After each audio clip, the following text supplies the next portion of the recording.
Jadi orang-orang baik itu selalu punya amalan-amalan sebelum tidurnya. Di antara sahabat Nabi, kalau belum baca Quran, itu belum bisa tidur. Ada yang bahkan membiasakan Al-Baqarah karena nggak bisa menghatamkan, ambil satu surat terpanjang di Quran. Tapi yang mau saya sampaikan, ini yang ketiga yang hebat. Jadi yang pertama, bekerja dengan baik. Yang kedua, sabar yang menerima musibah dan ketetapan Allah. Yang ketiga, ini yang hebat. Ini yang belum bisa saya lakukan sampai hari ini. Itu Masya Allah. Beliau mendawamkan satu amalan khusus sebelum tidurnya. Ini sebetulnya sunnah dari Nabi, dari para salaf, ulama-ulama, sahabat, tabi'in, sampai ke kita sekarang. Jadi orang-orang baik itu selalu punya amalan-amalan sebelum tidurnya. Ada misal yang baca Quran. Ada di antara sahabat Nabi, kalau belum baca Quran, itu belum bisa tidur. Di antara mereka ada yang menghatamkan, ada yang bahkan membiasakan Al-Baqarah karena nggak bisa menghatamkan, ambil satu surat terpanjang di Quran. Imam An-Nawawi punya kitab At-Tibyan fi Adab Hamalatil Quran. Kalau anda punya cetakan dalam Nafais yang warna kuning, halaman 46, posisi paling bawah sebelah kanan, itu dikisahkan ada seorang sahabat punya kebiasaan setiap akan tidur itu selalu membaca Al-Baqarah. Nah, satu kali tertidur lupa baca, saking lelahnya, lupa baca, kemudian tertidur. Itu tiba-tiba tengah malam bangun dalam suasana luar biasa, bangun kaget, temannya sampai berkata, "Ma'asal, kamu kenapa?"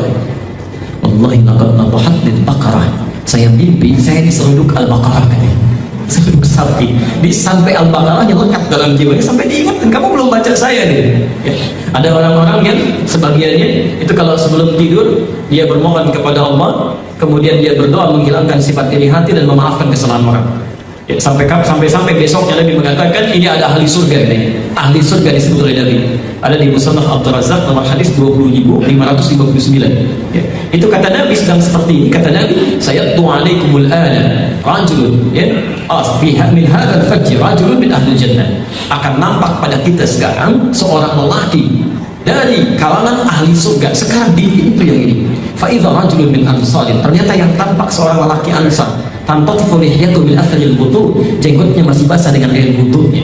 Ternyata orang ini membiasakan amalan sebelum tidur memaafkan kesalahan orang, Pak. Dan menghilangkan sifat iri hati dalam dirinya. Itu ada di Musnad Abdul Razak nomor hadis 20.559, Jilid yang ke-11 halaman 187. Nah, ini bapak ini bukan orang Jawa, tinggal di pelosok desa. Itu setiap akan tidurnya membiasakan amalan sholawat kepada Nabi. Cari yang lain yang paling gampang. Baca Quran barangkali sulit bagi beliau, untuk banyak sholawat. Bukankah sekali sholawat 10 dapat kebaikan?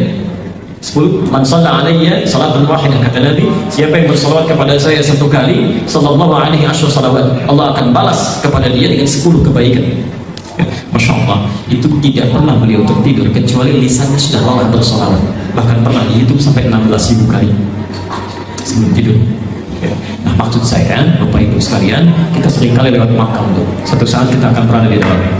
Nah, kalau orang desa saja, tukang angkat macam-macam, sudah menyiapkan amalan untuk pulang ke akhiratnya, maka bagaimana dengan Anda yang diberikan segala kelapangan dalam hidupnya?